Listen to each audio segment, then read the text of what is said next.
Hello friends, welcome to Lakshmi kitchen. આજે હું તમારી સાથે ચોકલેટ બ્રાઉનીની રેસીપી શેર કરવાની છું। આ બ્રાઉનીમાં આપણે ના તો કન્ડેન્સ મિલ્ક કે પછી બેકિંગ પાવડર કે બેકિંગ સોડાનો ઉપયોગ કરવાના છે, તો પણ આ બ્રાઉની એકદમ ટેસ્ટી બનશે। તો ચાલો બનાવવાનું શરૂ કરીએ। તો સૌથી પહેલાં આપણે બ્રાઉનીના ટીનને પાર્ચમેન્ટ પેપરથી લાઇનઅપ કરી લઈશું। આ પ્રોસેસ તમારે પહેલેથી જ કરીને રાખવાની છે।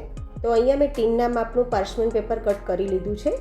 એને હું ટીનમાં સેટ કરી લઈશ। તમારી પાસે આ રીતનું પાર્ચમેન્ટ પેપર ના હોય તો તમે બટર પેપર લઈ શકો છો, અને એ પણ ના હોય તો તમે તેલ કે ઘીથી ટીનને ગ્રીસ કરી શકો છો। અહીંયા મેં 6 બાય 6 ઇંચનું ટીન લીધેલું છે। હવે બ્રાઉનીને બેક કરવા માટે કડાઈને પહેલેથી જ પ્રીહીટ કરવા મૂકી દેવાની છે। તો એના માટે એક કડાઈ લઈશું અને એમાં એક સ્ટેન્ડ મૂકીને એને ઢાંકી દઈશું।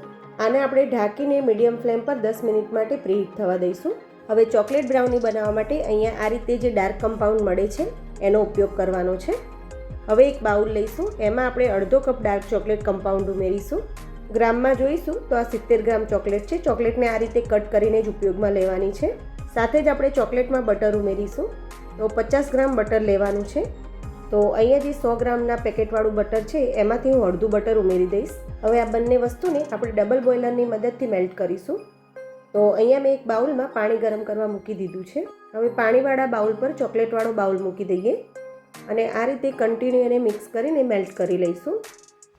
આ રીતે ચોકલેટ અને બટર એકદમ સરસ રીતે મેલ્ટ થઈ જાય એટલે બાઉલને આપણે નીચે ઉતારી લઈએ।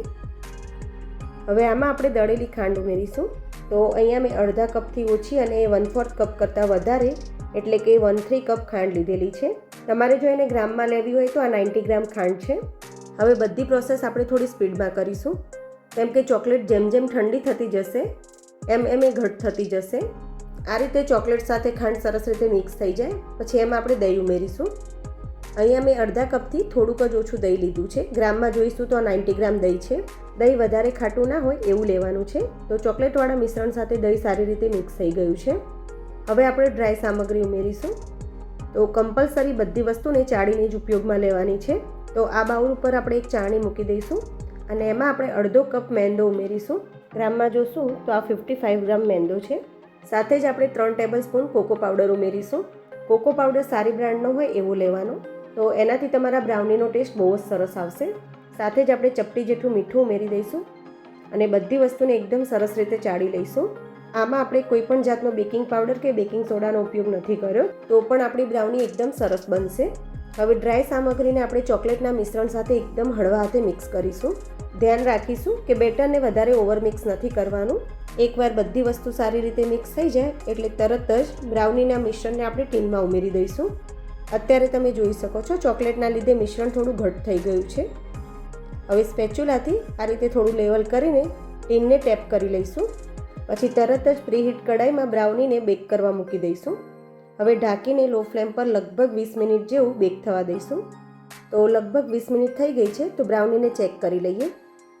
તો આ રીતે ટૂથપીક નાખીને ચેક કરીશું।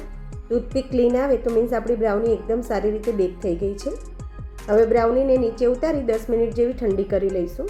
તો બ્રાઉની થોડી ઠંડી થઈ ગઈ છે, તો પાર્ચમેન્ટ પેપર સાથે જ એને કાઢી લઈશું અને એને કટ કરી લઈશું। બ્રાઉની ગરમ હોય ત્યારે એને ટીનમાંથી અલગ નહીં કરવાની, નહીં તો એ તૂટી જશે। તો વિધાઉટ અવન આપણી ચોકલેટ બ્રાઉની રેડી છે। તો તમે જોઈ શકો છો કેટલી સરસ આપણી બ્રાઉની રેડી થઈ છે। આ બ્રાઉનીને તમે ઉપરથી ચોકલેટ સોસ નાખીને સર્વ કરી શકો છો। અને જો તમારે બ્રાઉનીને આઈસ્ક્રીમ સાથે સર્વ કરવી હોય તો જ્યારે બ્રાઉની ગરમ હોય ત્યારે બ્રાઉની ઉપર વેનીલા આઈસ્ક્રીમનો એક સ્કૂપ મૂકીને એના ઉપર ચોકલેટ સોસ નાખીને સર્વ કરી શકો છો। તો એકદમ ટેસ્ટી અને ડિલિશિયસ ચોકલેટ બ્રાઉનીની રેસીપી તમને પસંદ આવી હોય તો તમે ચોક્કસથી ટ્રાય કરજો અને કોમેન્ટમાં જણાવજો કે તમને મારી રેસીપી કેવી લાગી।